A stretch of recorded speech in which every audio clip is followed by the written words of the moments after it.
Ibu bapak, saudara-saudariku yang dikasihi oleh Tuhan, Shalom. Selamat berjumpa kembali dalam Renungan Harian Katolik Paroki Tomang, Jakarta. Hari ini hari Sabtu, tanggal 11 Januari tahun 2025.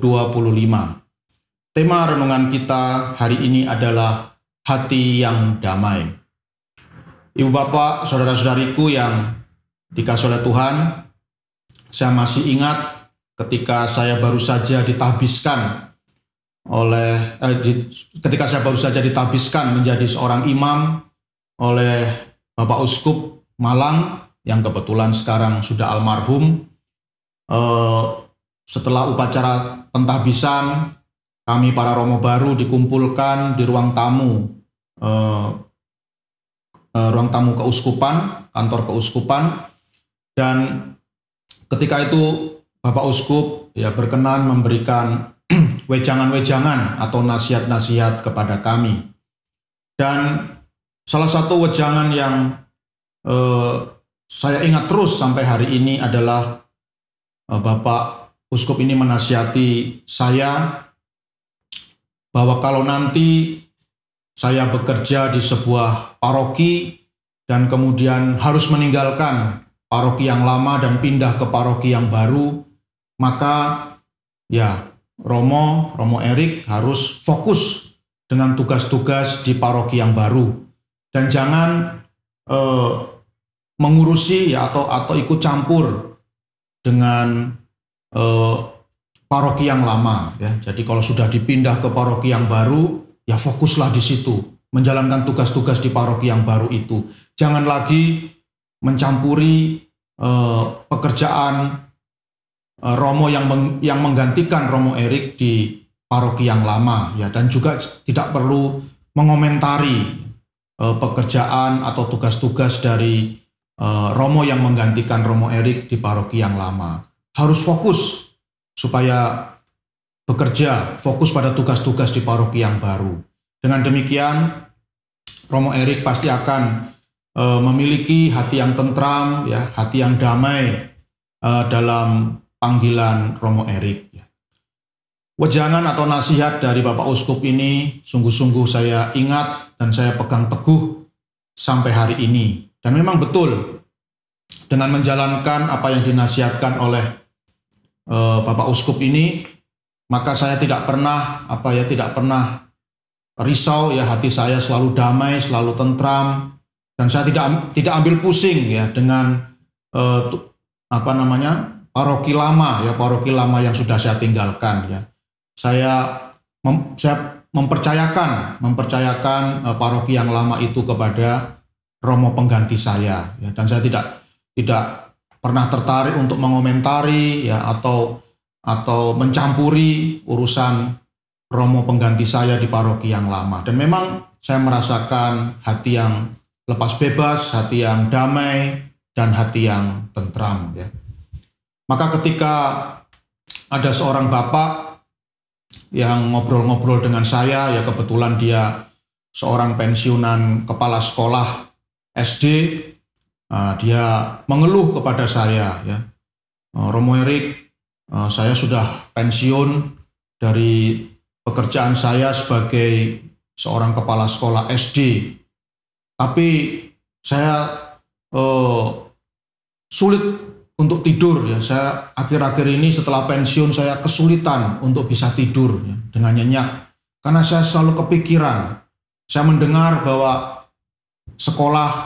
bahwa SD yang dulu saya pimpin dan sekarang dipimpin oleh orang lain mengalami kemunduran karena kepala sekolah yang baru yang menggantikan saya itu orangnya tidak bijaksana.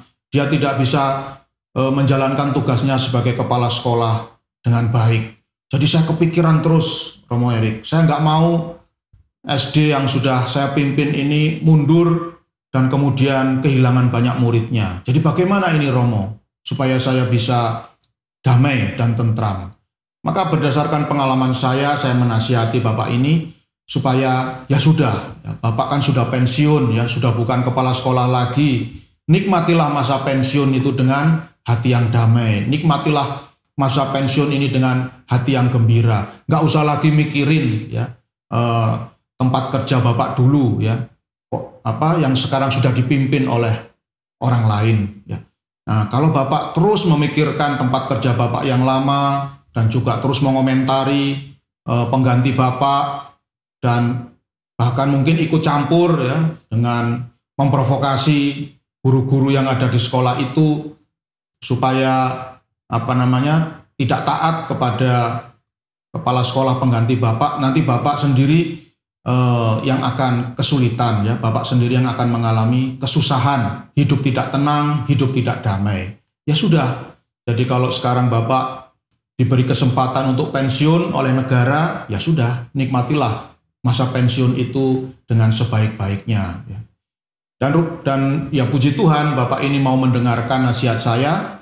Dia tidak pernah lagi kepikiran ya dengan tempat kerjanya yang lama itu, dan dia menyerahkan, mempercayakan maju mundurnya sekolah itu, SD itu kepada kepala sekolah yang baru. Dan memang betul dia juga mengatakan kepada saya, sekarang hati saya merasa damai, tentram, dan masa pensiun ini sungguh-sungguh menjadi masa yang penuh rahmat bagi saya. Ibu bapak, saudara-saudariku yang dikasihi oleh Tuhan, dalam Injil Yohanes bab 3 ayat 22 sampai 30 yang dibacakan dalam perayaan Ekaristi hari ini, dikisahkan tentang murid-murid Yohanes Pembaptis yang melapor kepada Yohanes Pembaptis bahwa ada seorang tokoh yang melakukan pekerjaan yang sama seperti yang dilakukan oleh Yohanes Pembaptis, dan tampaknya lebih berhasil, lebih sukses daripada apa yang telah dilakukan oleh Yohanes Pembaptis ya. Jadi tokoh ini tidak lain adalah Tuhan Yesus Kristus ya.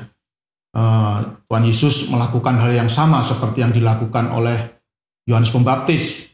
Dia mewartakan pertobatan, dia juga membaptis banyak orang sebagai bukti pertobatan kepada Allah ya. Dan tampaknya karya dari Tuhan Yesus ini jauh lebih berhasil, jauh lebih sukses daripada yang dilakukan oleh Yohanes Pembaptis. Dan apa yang dikatakan dan apa yang menjadi tanggapan dari Yohanes Pembaptis sungguh luar biasa. Yohanes berkata kepada para muridnya, "Aku bukan Mesias, tetapi aku diutus untuk mendahuluinya. Yang empunya mempelai perempuan ialah mempelai laki-laki. Tetapi sahabat mempelai yang berdiri dekat dia dan mendengarkannya sangat bersukacita mendengar suara mempelai laki-laki itu. Itulah sukacita, dan sekarang sukacitaku itu penuh." Jadi luar biasa, ibu bapak, saudara-saudari yang dikasihi oleh Tuhan, ketika mendengar dari para muridnya bahwa Yesus melakukan karya yang sama dengan dia dan tampaknya lebih sukses ya, lebih berhasil daripada apa yang dia lakukan. Yohanes Pembaptis tidak menjadi iri ya. Yohanes Pembaptis tidak terganggu ya, tidak kalau bahasa orang muda itu ya, realitas itu tidak ngefek ya, tidak ngefek atau tidak mempengaruhi hati dan perasaan dari Yohanes Pembaptis. Justru dia berkata bahwa ia merasakan sukacita ya, dan sukacitanya itu menjadi penuh ketika dia mendengar bahwa Yesus melakukan karya yang sama seperti yang dia lakukan dan lebih berhasil. Dia merasa berbahagia dan bergembira. Inilah ibu bapak, saudara-saudari yang dikasihi oleh Tuhan, teladan yang luar biasa dari orang kudus kita, Santo Yohanes Pembaptis.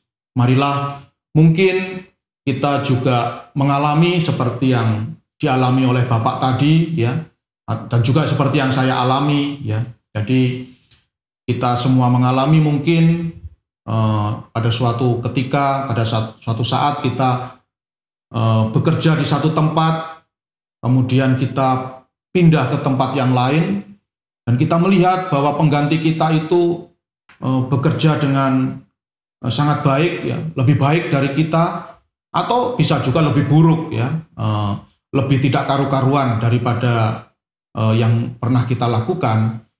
Kita tidak perlu ikut campur, ya, tidak perlu mengomentari para pengganti kita itu di tempat yang pernah kita tempati, di tempat yang telah kita tinggalkan, tetapi hendaknya kita fokus saja.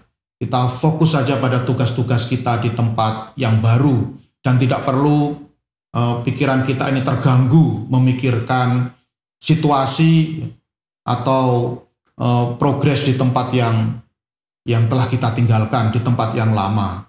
Semoga dengan demikian kita boleh memiliki hati yang penuh damai, penuh ketentraman, dan semoga dengan sikap lepas bebas ini kita pun senantiasa dipenuhi oleh sukacita yang tak berkesudahan. Tuhan memberkati.